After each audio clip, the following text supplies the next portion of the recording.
We were just talking about this at the beginning of the service, but it is not unusual for us to see Labor Day as a turning point in the year. It's a transition from summer to fall, from vacation time to returning to school. Could be the weekend when you have your last big outdoor gathering, maybe a cookout, maybe your last time at the shore until spring rolls around again. My mother saw Labor Day as a different kind of turning point. In the world of old fashioned Southern etiquette that she navigated, I can remember her saying Labor Day was the last moment of the year that she could wear white. That was an important rule if you didn't want to endure the disapproving stares and whispers of the society ladies who were the keepers of everything that was proper. Now, not many people worry about wearing white after Labor Day anymore, but those kinds of social expectations that there are certain things you just don't do or you just don't say, those can often cut a lot deeper than fashion etiquette. And they're not limited to a mostly bygone Southern culture. One day, a few years ago, a man came to visit me at the church. He had found our website and said that he wanted to drop by and learn more about our congregation. So we had a nice chat, and I thought we were wrapping things up. But then he grew quiet and he stared down at his shoes for a long time. Finally, he said, I haven't been completely honest with you about why I'm here. So I said, okay, you can be completely honest if you want. He said, I wanted to talk with you because I need to know if I would be accepted here. I am an alcoholic, he said, but I've been sober for 6 weeks. I attend one of the AA groups that meets here, and I'd like to find a church, but I'm afraid. I still feel broken, and you don't know how hard it is for me to say that out loud. I told him I really appreciated him opening up to me, and I assured him that our church and any church is just full of broken people, that there's no shame in being broken. And anyone who pretends not to be broken in some way is not being completely honest with themselves or with anyone else. He acted kind of surprised to hear that. He said he had not been to a church since he was a child, and he assumed that folks would be judgmental because they were living right, and in their eyes, that he had not been living right. And we talked for maybe another hour about how the world out there doesn't seem to be interested in admitting that we are all flawed somehow, or that when we mess up, we tend to hide that or place the blame elsewhere. And although it can be tiresome to be subjected to anyone rambling on nonstop about all their problems, how refreshing it would be if there were not such stigmas attached to things like addiction or mental health issues or problems in our families. We spend a great deal of emotional energy hiding those things from others, even from people at a place like church, and even worse, denying them to ourselves. While in the meantime, our brokenness may not be healing itself, but only just sitting there, still unattended, because that can feel safer than summoning the vulnerability and trust required to acknowledge it and even to seek a measure of healing. That particular man's brokenness was an addiction to alcohol, and I'm really glad he attended AA and that he felt comfortable telling me about himself. It's important to remember, though, that as helpful and as life changing as AA can be for a lot of people, there's great significance just in the very name of that organization. It is Alcoholics Anonymous. Anonymous. In other words, no one knows you're in AA unless they are in your particular AA group. And even those folks don't know your last name. Your employer doesn't know. Your neighbors don't know. If you go to church, your fellow church members don't know. Members of your own family may not know. Now, why is that so important? It's not because the AA members themselves have anything to be ashamed of. If anything, they're to be commended for seeking treatment and hope and healing. It's because of the stigma, this shame that we and the rest of our culture continue to impose on alcoholism, that it's a weakness, that it's a moral failure. Now, you and I might not ever say that out loud, We're not going to shame anyone for being addicted to alcohol, for being broken in that way, right? Well, maybe not, but why else would an organization promise its members that they can remain anonymous? They guarantee it.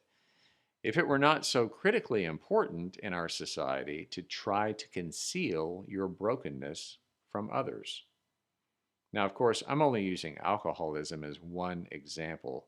There is societal shame attached to any number of things. And by the way, I'm not suggesting that anyone who is broken in such a way that they know society will scorn them for it should just suddenly blurt out their issue to the world. That is a highly personal choice. For some people, it's an important part of their journey to be able to do that, though. For others, it's a huge step in its own right just to acknowledge it to themselves and to those other people, such as those in your AA group, who are pledged to keep those things in confidence. So, the very most important thing about brokenness is to honestly say to yourself, I have this thing about me that is broken. Even if you have no idea what to do with it, that's the first step of acknowledgement, and it's huge. It can be scary, but there's a lot of freedom in that because it opens a doorway to healing and wholeness. I can remember being a child and hearing about a vision from the Old Testament prophet Jeremiah because it's such a strong visual. One day, Jeremiah visits the house of a potter and watches the potter at work. Now, pottery has not changed much in 2,500 years. Back then and today, a wet lump of clay sits on a wheel, a disc that spins as the potter's hands mold the clay into something useful or beautiful or both. I once took a pottery class and I was horrible at it. I kept trying to control the clay way too much, which only meant that the pencil cup that I was trying to make kept getting bent way out of shape, or pieces of it would just fly off the wheel in all directions. My finished creations looked like they had been in a terrible high speed freeway accident. What I needed to do, and never could quite master, was to allow the clay to form itself up, with my hands just gently guiding it, barely touching.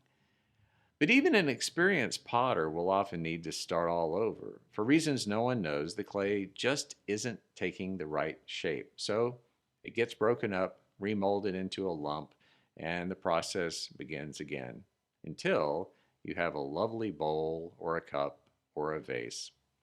That's what Jeremiah was witnessing, and as he did, he heard the analogy of God's relationship to the people of Israel and people in general being like a potter's relationship to a lump of clay. Sometimes, a lot of the time, actually, the people get all broken up and God's got to start the wheel spinning again, reshaping, remolding. Now, unfortunately, the way this story was taught to me as a child was tantamount to a threat. It's too bad we can still see the Bible that way, as a collection of rules and finger wagging threats and morality tales, as if it was written by the etiquette police or that nosy, scolding neighbor who always called your parents when your party got too loud. It's no wonder people don't read the Bible much. Who wants to go through life on a guilt trip? Anyway, in the Potter analogy, the moral to the story, as it was taught to me, was if you don't behave, if you aren't shaping up right, then God can stop the whole process, break you up into pieces to teach you a lesson, and mash you back down into the right and proper way that you needed to be shaped, whether you like it or not. Life was a process of messing up, being humiliated, and submitting to the control of a vindictive God.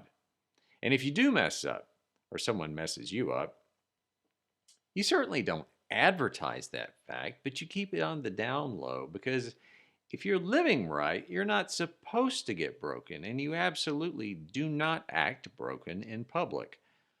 We're nothing if not masters at fearfully hiding our broken parts from an angry God and the judgment of everyone else, and even from ourselves.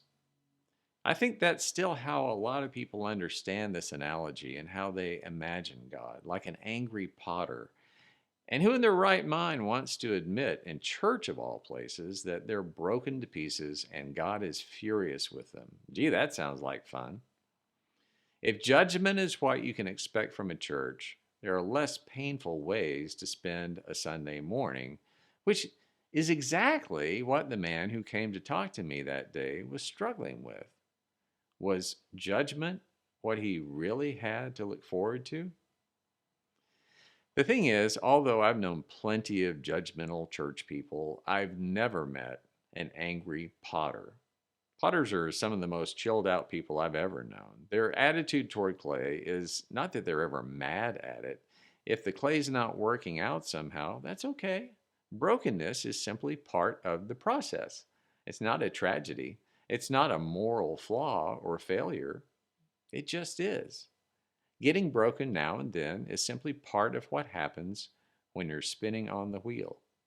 The potter is patient. The potter understands. The potter merely wants the clay to be the best creation it can be, the most useful and beautiful vessel it can be.